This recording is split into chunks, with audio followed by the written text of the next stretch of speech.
Long ago, there was an island called Lostrada, a few miles away from the mainlands of Scotland. During the First World War, it was part of the British colony and Scotland was assigned to handle the country's government. The people of Lostrada grew tired of the chaotic governance of the Scottish people, so they protested against them. Chelai Krishwabe led the protest against Scotland and won. After being given their independence, the people of Lostrada agreed to appoint him as the leader of the country. For years, the country was democratic, but the people decided to adopt a monarchical form of government to ensure that Chelai Krishwabe's bloodline will continue to reign over the land.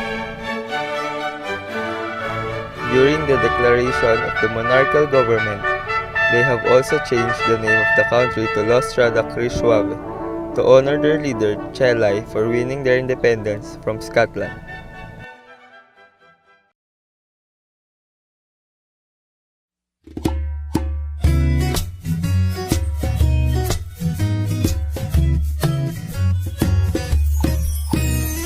Lostrada Krishwabe is just a small town with just enough resources for its people.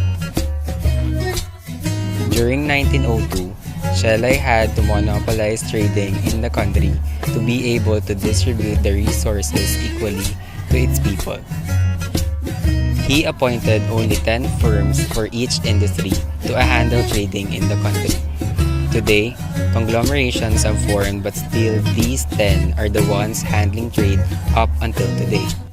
Lostrada Krishwabe's main industries are marine products and oil, but there are also small industries like wine and cheese.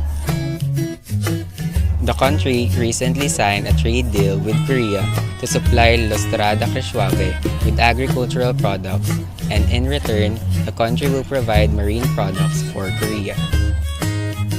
The days of colonization have been long forgotten, and currently, Lostrada Krishwabe has built strong ties with the British colony.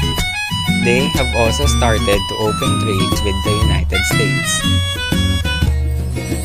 Chelai Krishwabe XI, the country's current monarch, has recently implemented a law that would allow foreign investors to put up their businesses inside the country despite its monopolistic trade system.